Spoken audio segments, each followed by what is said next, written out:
Hi students, this is Asma Mushtaq from the EEVIBES, and in this tutorial I am going to explain about the boundary value conditions in the electrostatics, and then I will do an example related to these conditions.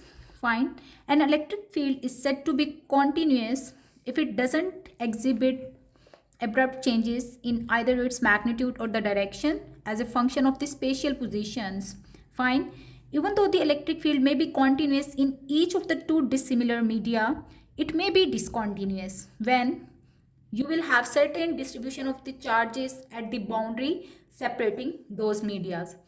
Okay, and whenever we will have such type of the cases, so assuming that you are having a certain boundary drawn between the two mediums, let me call it medium 1, and here we are having medium 2 with the permittivity E1 and E2. Now this separating boundary of two medias is actually having certain charge distribution, because of which there will be present surface charge density that is denoted by rho s. All right, whenever this will be the case, the electric field passing through the medium will have different components. So it means when it will be going from the medium 2 into the medium 1, then it's normal and the tangential components may be affected. Let's evaluate how this change can be considered. Okay, so we are interested now in determining the normal components of E and the tangential component of E. And obviously the electric field intensity is represented as the summation of its normal and tangential components, and then in this way we will be able to find how the field will be changing while going through the different medias. Okay, so since this is the electric field E, I can resolve it into its normal and the tangential components like that. So assuming that this vector has been resolved into its tangential component, so this will be actually the tangent to the surface, and since it is in the medium 1, so I will mark it as E1t, while its normal component can be represented like that, and I will mention it like E1n. All right, and similarly the tangential component of electric field, since the direction of E is not changing, so I am just drawing it little bit down for differentiating of the two components. So this will be the tangential component, while the normal component, since E is going upward, so normal to the surface, but this is actually E2 and okay, is given like that.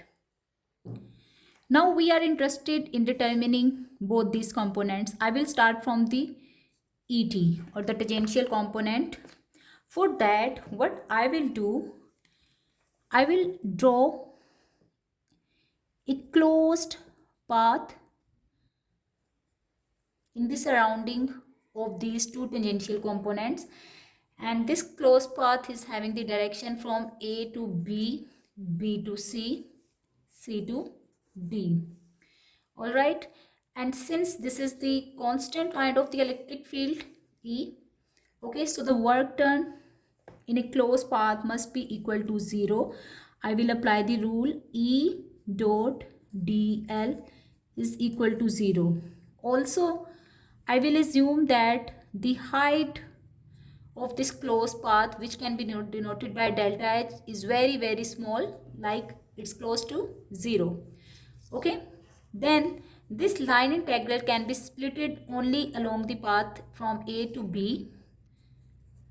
So this can be written as from A to B, E dot dl, then plus, since B to C height is very small, so I will consider the contribution or the line integral along this path to be 0, while from C to D, E dot dl. Okay, and it should be equal to 0. All right, When I am going from A to B, which component of E is present? It is actually E to T, while this is the differential length dl and it is from A to B. Plus, while going from C to D, I am having the field component E1T and dl is equal to 0. Also, the direction of dl is opposite to the direction of A to B. Okay, let's just apply the line integral definition. So we will differentiate along the line A to B, assuming that the length of this line is delta L. Okay, and same is the case is over here. So when I will apply the line integral definition and when I will find E to T dot dl, since the tangential component of this electric field intensity in medium 2 and the line integral are both in the same direction. Okay, so the angle between them is 0 degree. That's why E to T dot dl will be positive number, and hence I can write this line integral as a positive dot product. Then plus I have E1T, while you can see the differential length is towards the left hand side while the tangential component is towards the right hand side. So the angle between E1T and the dl is of 180 degree and the dot product will be negative. So that's why I can write it as delta L but with the negative sign, and it should be equal to 0. Okay, on simplification we can see that E2T del L is equal to E1T del L, and this implies what? Since lengths are same, E1T is equal to E2T. Very important result which says what? The tangential components of the electric field intensity are continuous, and since we know that D is equal to epsilon into E. Okay, so D1T is equal to E1 epsilon 1 into E1T, while D2T will be equal to epsilon 2 into E2T, and from here what we can do, we can find the value of E1 of T. This implies it's equal to D1 of T divided by epsilon 1, while E2 of T is equal to D2 of T E2. Okay, since both are continuous, E1T is equal to E2T, so D2T is divided by E2 is equal to D1T divided by epsilon 1. Fine, so this is the relation between the electric flux density, and hence we have determined the tangential component. Let's find the normal component of E. In order to find the normal component of E, again I will take the same example. This was the medium 1 with the permittivity E epsilon 1. This was the medium 2 with the permittivity 2. Fine. Now in order to find the normal component of the electric field intensity, I will assume a Gaussian surface. And why the Gaussian surface? Because the flux, electric flux, will be actually entering and leaving. And which component of E will be present? En component of the field will be present. Fine. So I can find, so this is E1n and this is E2n. The electric field will always be in the same direction, it doesn't change. And here is the surface charge density that is present on this surface, and I have assumed a positive surface charge density. Okay, now what happens? This surface area, which can be represented by delta S, is pointing upward or normal to the surface. Let me call it N1, while this surface area is pointing downward. Although its value is delta S, the magnitude is same, but N2, N1 is equal to negative of N2. Okay. Now we will apply the Gauss's law according to which d dot ds on all these surfaces should be equal to the surface charge density. Fine. And again we will assume that the height of the cylinder is approximately equal to 0.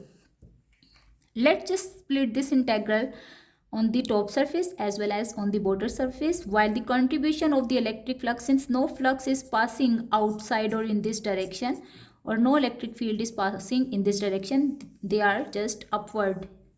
Okay, so no field component is existing along the radial line.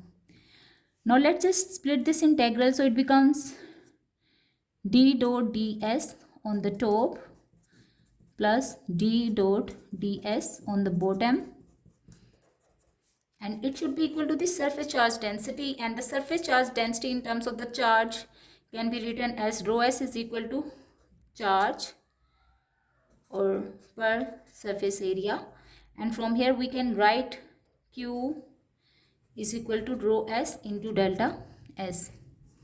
Fine. On the top surface, the surface charge density will have the component d1 and into delta s, while on the bottom surface the angle between the delta s and ds is negative, so this becomes negative, and I will write it as d2 and delta s. It should be equal to what? Rho s or q, which can be written as rho s into delta s. Fine.